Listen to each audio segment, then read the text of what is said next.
guys doing good? It's good to see you guys. My name is Kevin, one of the pastors around here, and I am so glad that you all survived this crazy week that we had, and you didn't get any third-degree burns from all the boiling water we were throwing in the air for some reason, because we were dumb. Jimmy, he's one of our worship pastors. He told me if you dip a t-shirt in water and put it outside on a really cold day like Wednesday, and then you hit it with a bat, it will shatter the shirt.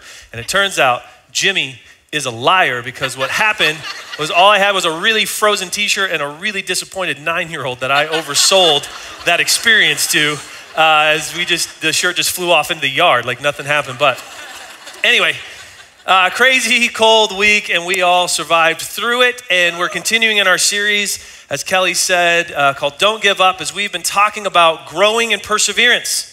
That perseverance is a necessary, essential character trait that must be developed into a strength in our lives so that we don't give up on stuff like God or ourselves or our marriages or parenting. We've talked about that for the last couple of weeks. And today I want to talk about something that not only do we need to not give up on, but actually as we work at doing better at this thing and being more disciplined in this, it will actually create a greater capacity for us to grow in perseverance.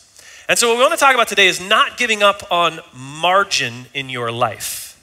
Space in your life where you can just rest and relax and just breathe. That is essential and it's necessary, and it will help you face the storms that you have or will face in the future. But it's also actually something that God created you to live within, a healthier kind of rhythm for your life. And this is tough because we live in a culture that really values being busy. We like being busy. We love being productive, even if it's at the peril of our own health. I have a church planting friend, his name's Charles. He's a Kenyan. He was in the States for about a year as he was preparing to go back, and he's there now in South Africa and is going to be planting a church there.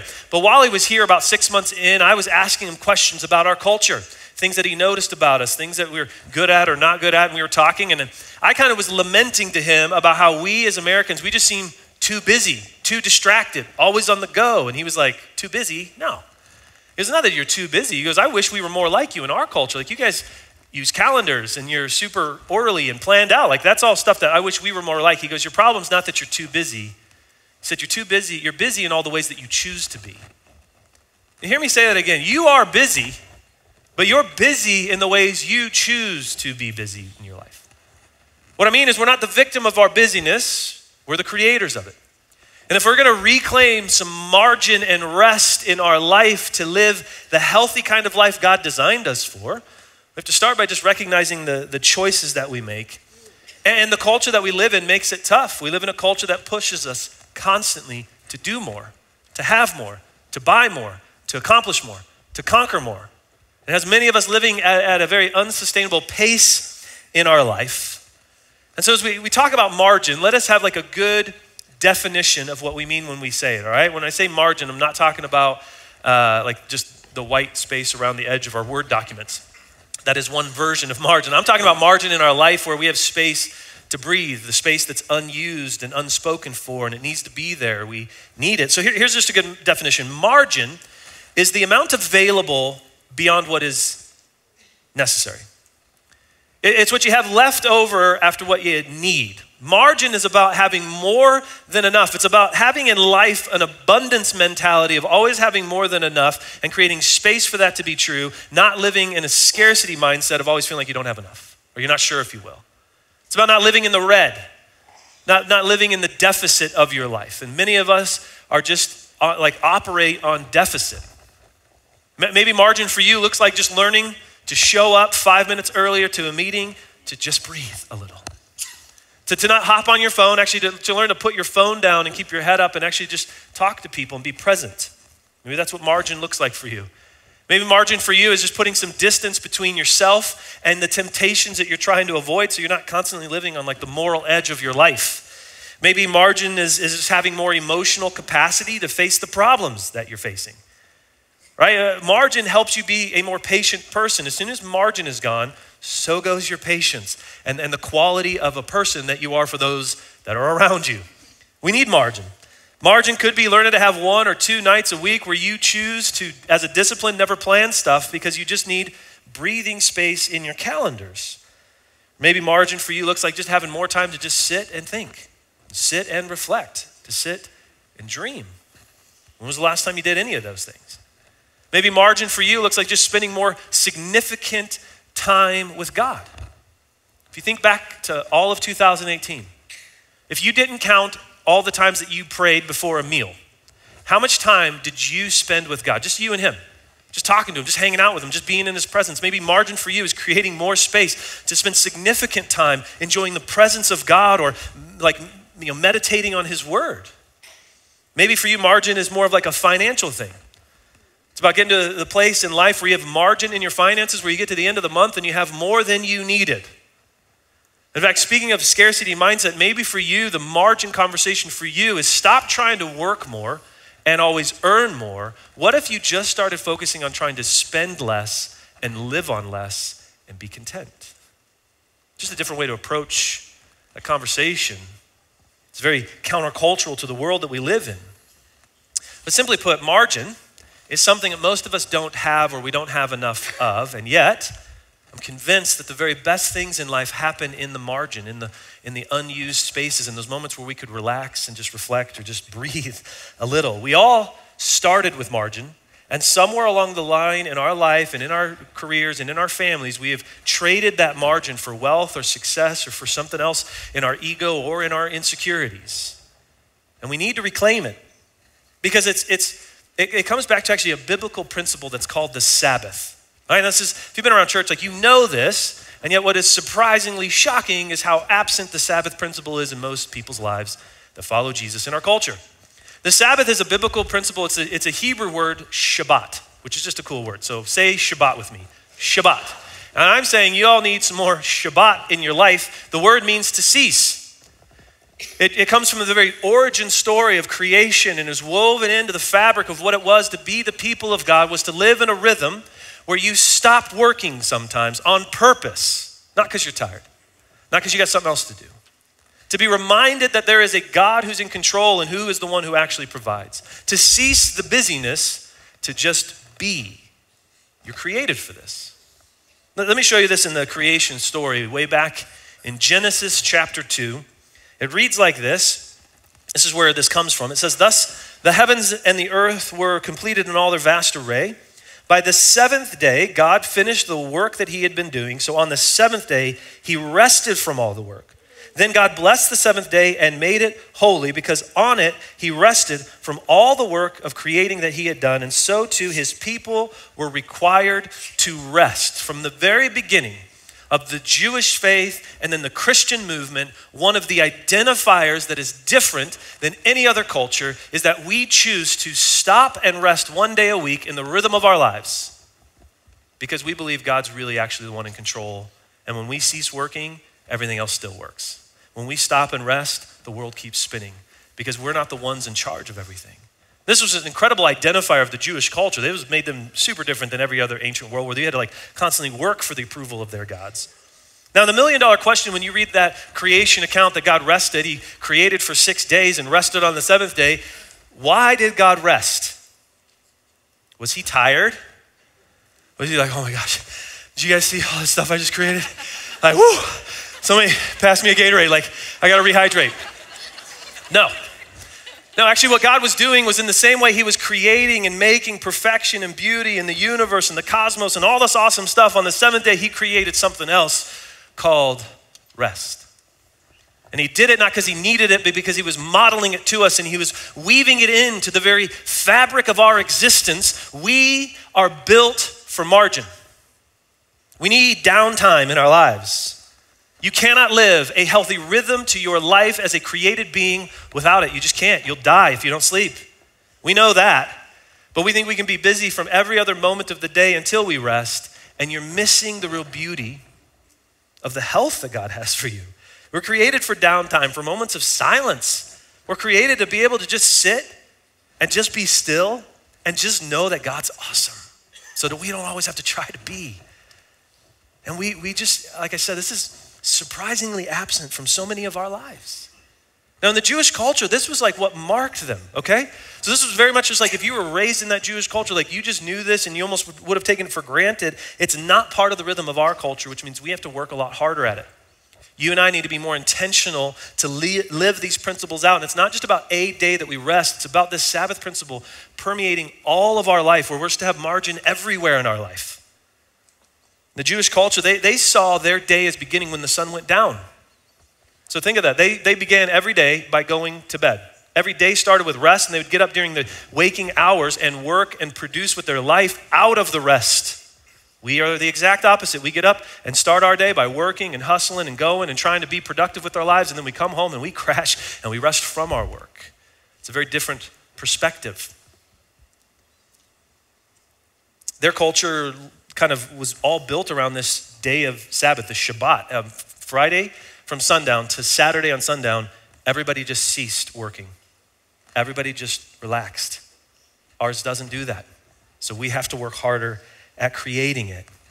Now, what's interesting about this, as I said, is it's like totally missing from people's lives. Like when I meet with someone as a pastor, like I've not ever had anybody come to me and be like, hey, I really need some help taking some next steps in Sabbath. No one's ever said that. Everybody wants it, but no one's ever like, oh, you know what I really need to work on? Resting more on purpose. Like we don't even think of it. When we think of our next steps, we think of the hurts and the habits and the hang-ups in our life that we need healed, or the addictions we need to get rid of, or the relationships that we need to fix.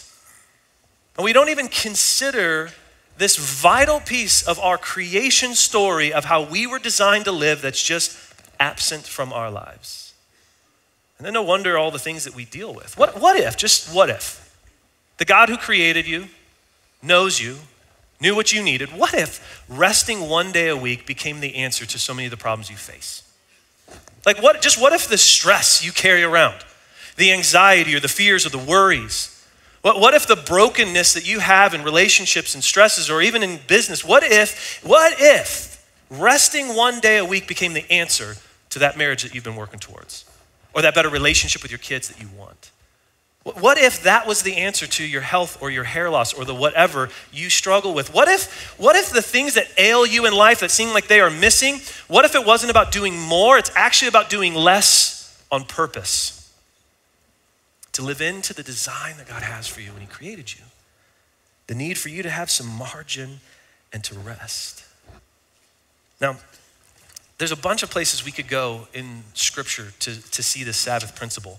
The Jewish culture Jesus was born into, this is how they lived. You can back up. So here, if you have a Bible, I want you to open up to the very, up at the front, to a very peculiar little book called Ruth. And I want to show you a story that's somewhat known. People know it, and they kind of just think of it as like this love story. It's a very unique book written in the Old Testament, which is like the first half of the Bible. Which a better way of understanding the Old Testament, it's the Old Covenant relationship between God and the nation of Israel. It's great history and things. Most of what happens here doesn't necessarily apply to us anymore because Jesus changed it all. But what you read here is powerful. And what happens in the story of Ruth that's so interesting is, well, one, it's a book written about a woman, which in the ancient world, like that just makes it unique. But then on top of that, she is not a Jewish woman, she's a Moabite. And the story centers on this non-Jewish woman and sits here in the scriptures of the ancient Jewish text for a very important reason, and it teaches a bunch of really cool things. And if you're not familiar with the story, you need to read it. But I'll summarize just a couple of parts for you because what happens here is so important. And when we come to this story, again, we often miss this because what we don't see operating in the background that made this story possible was the Sabbath principle in the Jewish culture that she came into. The healthy rhythms this man she meets named Boaz was living in that allowed the space for this story to take place.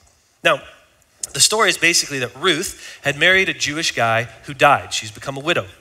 Now, she, in that time period, had really kind of like come to revere and love her mother-in-law, whose name is Naomi. Naomi is also a widow. So they both become widows, and the natural thing to do when you're a widow in the ancient world where you can't own land, if you're a woman, is to go back to the home and the family and the place that you're from. But she chooses not to do that. She chooses to stick by Naomi because she realizes she's the only one Naomi's got, and she loves her. So her and Naomi go back to Naomi's hometown and travel back to a small little place called Bethlehem, a little town south of Jerusalem. And it's there that Naomi and Ruth are going to try to reestablish their lives. And again, they can't own land, which means it's hard to provide for yourself. Now, what Ruth does is she goes about trying to provide for herself and her mother-in-law that she loves through a practice called gleaning. And what gleaning is and why it exists in Jewish culture is because of the Sabbath of trusting God more than productivity. And the practice was this, and this was a command, like this was Jewish law. When a farmer was to go out and harvest, his job in the harvest was to make one pass through the field, one pass of the harvest, and not go back for a second. Because anything left behind was there for the widows and the orphan, for the poor. This was a form of social care in their communities to provide for the vulnerable and the marginalized. So that's what Ruth does when we meet her in the story. In chapter 2, we'll pick up in verse 3. If you have a Bible, read with me. We'll put it up on the screen if you don't. Here's what happens. So she, being Ruth, went and entered a field and began to glean behind the harvesters. As it turned out, she was working in a field belonging to Boaz, who was from the clan of Elimelech. Just then Boaz arrived from Bethlehem and greeted the harvesters. "The Lord be with you." "The Lord bless you," they replied. Boaz asked the overseer of his harvesters, "Who does that young woman belong to? Who's she married to? Where's she from?" Like, this is a small town, so he just noticed somebody's new. Now, what's so cool about this story, and again, it goes in this amazing direction, but here's the first thing that we see. Built into the culture that lived in a rhythm of margin, a guy who's living in margin. Margin allows you to see people the way God sees people. When you are so busy and working and going, you just stop seeing other people and you just try to survive and you miss it. And it's only because of margin that you can see people the way God sees people. And that's what I love in the story. Like, Boaz shows up to the work site and he's not just worried about productivity and he's not just worried about the product. He sees the people. He cares. He greets them, he wants to know about them, and he notices them. And the story margin created the opportunity for God to begin to weave together this amazing story. So it's true with your life. Margin is what gives God the space and the context to move in your life. And if you don't feel God moving through your life and using you, perhaps it's because you don't have the margin for him to even do so, to interrupt you, to have you be something for someone else, to see people the way he sees people. Margin cultivates intimacy. The only way you can have great relationships and friendships is you have to choose to slow down and to be present and to develop them. There's no shortcut to intimacy and to relationships in our marriages or with our kids or in our friendships. You have to do the work of margin and creating the space for it to happen. But what's cool in the story is that Boaz doesn't just see her. Boaz takes the time to understand and to hear about this reputation of this young girl and this amazing thing that she's done and trying to stick with this mother-in-law and provide for her. So he comes and he talks to her in verse 11. Here's where the story goes. Boaz replied, "I've been told all about what you have done for your mother-in-law since the death of your husband, how you left your father and mother and your homeland and came to live with the people that you did not know before. May the Lord repay you for what you have done. May you be richly rewarded by the Lord, the God of Israel, under whose wings you have come to take refuge." She's saying, man, you came to the right place, into a culture that has created the space to provide and to care, to try to see people the way God sees people. Now, much is made of this initial encounter between Boaz and Ruth in the story. And it's definitely like the pivotal moment of the story. And if you know where it goes, they fall in love, they have kids, that kind of stuff. But you miss like the foundation of what made the story even possible. And when you read the story, you're supposed to pause for a moment because they had no idea where the story was going. We don't yet know it when you first read it. And so when you come to it, you're supposed to sit there for a moment and sit in the tension of the difference between these two human beings, because there could be no bigger disparity between the two of them. Socially and culturally, there's an enormous gap between these two people who are standing in this barley field having a conversation. Boaz had all the advantages. Ruth had none, right? He's a man, she's a woman. He's rich, she's poor. Like, he's powerful, she's powerless. He's a Jew, she's a Gentile, meaning he's native born and she's an immigrant. He's viewed as valuable, she was viewed as discardable. I don't think that's a word, but you get what I mean. And it's in part because of the margin in Boaz's life that he not only sees her the way God does, but he talks to her and he engages with her, and it begins the story that we know now, where God worked through his kindness and he worked through that margin and those Sabbath principles in their culture to write a story that they had no idea he was writing, and to do something that could not be measured. And where the story goes is amazing, but you have to see the margin working in the background that made it possible. Now, the second part that margin does, so first we get to see people the way God sees them, but the second thing that margin does is it actually will help you be productive. Margin actually makes you more productive, not less. It makes you healthier, which will make you more productive. Because when we get busy and when we get lacking rest and we're stressed and we're worried, that's when the dishes pile up. That's when we never get around to figuring out paying bills, or back when we used to balance checkbooks. It's when we don't change the oil. It's when we don't have time to return the movies. You guys remember when we used to do that? Like how efficient our whole life is, and we're still so busy all the time and don't have time for anything.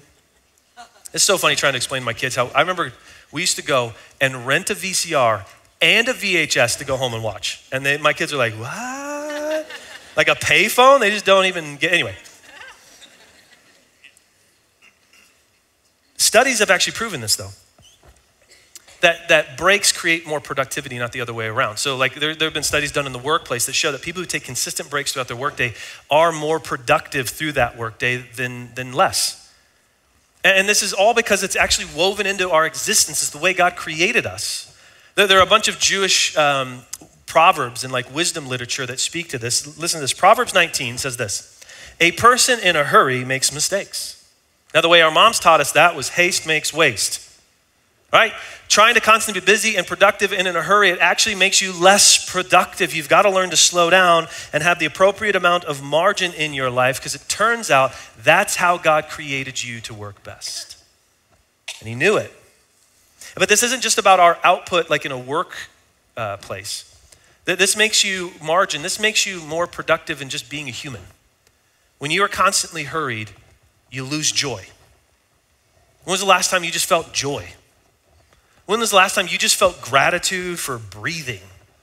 When was the last time you just took a walk to enjoy nature? Or when was the last time you put on some music just to listen to it, not to work to it, not to work out to it? To just be and always be so busy doing. And this margin stuff is the pathway to all the things that you actually really want in life. And there are way too many of us sitting in this room right now who are trying to store up and plan for all of our margin at the end of our life. And it's called retirement. That's a terrible plan. That's a someday that is not promised. God designed you to live in margin today and every day, to just enjoy this moment that he created you in and not just save it all up for a someday. It's the path, margin, to have the relationships you want, or to be able to have the ability to leave inheritances that you want. It all comes back to margin and creating healthy rhythms in our life. Far too many of us aren't enjoying the people God put in our life today, because we're so busy trying to provide for them someday. And we miss this Sabbath margin principle. In fact, there's another way that God used the Sabbath principle in the culture of Jewish people, because it wasn't just about like rest one day. It wasn't just about like only make one pass through a field. There's other ways this applied to all the small business owners of the ancient world. They were called farmers. And I always think of like in this room, like anybody who's self-employed or a small business owner, like you are the people who struggle the most with this, because you know to work is to make money and not is to not, right? And so if anybody abandons margin in their life more, it's the self-employed and the small business owners. Well, they were called farmers back in the ancient world. And listen to this principle applied to farming. And listen to the level of faith God was requiring you to have. I'll read this out of Exodus 23. This is what God said to him. For 6 years, you are to sow your fields and harvest your crops. Do normal farm stuff. But during the 7th year, don't do that. He said, let the land lie unplowed and unused, then the poor among you may get food from it, and the wild animals may eat what is left, and do the same with your vineyard and with your olive grove. Can you imagine?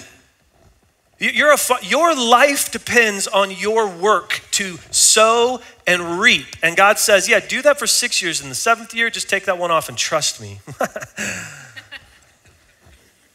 That's an incredible step of faith, trusting the providence of a God who says, I've got you. And in that, he didn't mean just like I'll drop manna from heaven. That wasn't part of the story. He just meant prepare and save up and store, but rest. And he required it of him. That's crazy. That this Sabbath principle is meant to permeate every part of our life, because God wove it in the very fabric of all of creation, not just us. This is why we have seasons. Think about that. The earth rests and brings new life in the spring. This is why farmers still to this day rotate crops. Right? Now, if you're like me, I don't understand farming. I love the miracle of going to the grocery store and the food's just there. Like, that's how it works for me. Some of you might be farmers, most of us are not. Now, Farmers still to this day, though, for the very same principles, because this is like woven into our creation, rotate their crops. Crop rotation is a practice of planting a series of different types of crops in the same areas through sequenced seasons, and it's done so that the soil of the farms don't use up only one type of nutrients. Now what this does helps in reducing soil erosion, but more importantly, it increases soil fertility and it increases the crop yield. By doing this, you get more out of the land, not less out of the land. Now by contrast, farmers who grow the same crop in the same fields year after year after year, which is called monocropping, disproportionately deplete the soil. You get attrition year after year. You get less crop and you get less nutritious crop. Now bring all that up because here's this principle in the ancient world that was like kind of baked into the culture of what it was to be Jewish, but it is still true to us today. And there are many of us in this room who are trying to do the equivalent of monocropping our lives, working and being busy and constantly hustling, and we don't even realize what it has done or what it is leading us towards. We are disproportionately depleted of the nutrients we need to live life to its fullest, which is why Christ said, I came to give. We don't even realize it's missing. And so let me give you just a couple of like simple things you could do to kind of crowbar some margin into your life. See if you relate with any of these. If you're a married couple and you're in a busy season because of work or you have those little gifts we call kids in your life, do this week. Every day the two of you get home from work, mom and dad sit on the couch, tell your kids, this is called couch time, mom and dad are gonna sit here for 10 minutes and you're not allowed to talk to us, go away. And for 10 minutes, create margin for you two to be husband and wife before you be mom and dad. Connect on what happened in the day and where you're at. Small little things like that have the power to change a lot of things and model the right things to our kids. Maybe you're someone, you have a hard time falling asleep at night. Just do a brain dump before you go to bed on your phone, keep a notepad next to your bed. All the things you gotta I gotta look at that tomorrow, follow up on that, answer that, buy that, whatever. Put it all down on paper and put it aside and don't carry it to sleep with you. If you're someone who struggles getting up in the morning, just start following the 15-minute rule. Get up 15 minutes earlier. It's not that much harder. It's not that much bigger of a sacrifice. You'll still hate the morning, but what'll be different is that you will get ahead of yourself and you won't begin the day behind and stressed, which sets the tone for the rest of the day. Margin will make you healthier. You just have to make the choice to do it. Maybe you're someone who goes to work and you're just busy with meetings after meetings after meetings and conversations. Begin to schedule in 15 minutes at least between meetings so you can breathe, so you can be a better person and more present. Maybe you've got kids who love to play sports or instruments. Choose as a discipline as a family to only let them play one of those at a time so that your kids' experiences don't rob you of the relationship that you want to have with them. I see parents messing this up all of the time. And I don't know if anyone's told you, but the likelihood of your kid ever going pro in any of the things they're playing is not good. And what's far more probable is you're trying to raise them to become an adult that you're proud of, and you need a relationship someday to base that off of. So do that work today. It's way more important. And it'll carry with them through the rest of their lives. If you are someone who's a little like me, and when you drive, you have a little bit of a lead foot, like you drive faster than you should, practice this. You will never practice something more purifying in your life. Try to drive the speed limit this week. Turns out it's the law, and you're supposed to anyway. Some of you are like, oh, most of us, we get it. We don't ever drive the speed limit because we're always in a hurry. And you choose to drive the speed limit for 1 week, I'm telling you, one, it will stretch you in your faith and the commitment that you make. But more importantly, it will cause you to slow down and to create some margin in your life and just be present. If you're someone who loves to live on social media and know what's going on, or that's how you get your news, there is nothing in our lives that will steal the margin from you faster. For many of us, it's the default when we get home, when we're with our friends, when we're at dinner, when we're hanging out, we're always on our phones, and it is stealing from us, and we don't even know it, the margin that we were built for. So have boundaries around it. Fast from it for seasons and weeks of your lives. It turns out you'll be fine. Have a habit of when you get home from work, if you're a parent especially, but if you're in any kind of relationship and with friends, put the phone aside for a little bit. You'll be fine. It's healthy. Because remember, you are the product of your choices and we have to make better choices. Here's the last thing margin does for us. Margin helps us keep priorities straight. It's gonna help us keep the priorities, the things that we say we value, it'll help us keep those straight. It's about being more proactive with our life and not reactive. If we're going to reclaim margin, we've got to appropriately prioritize stuff, which the simple principle really just comes down to making sure we differentiate in our life between the important stuff and the urgent stuff. Because there's a ton of urgent things we do and we're a part of, but they are not really that important and they distract us from the important all the time. Now, when something is important and urgent, it's pretty obvious and you deal with it.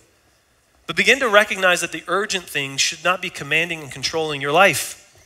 A couple of examples. If you're sick, the urgent thing is go to the doctor, get some medicine, get better, rest.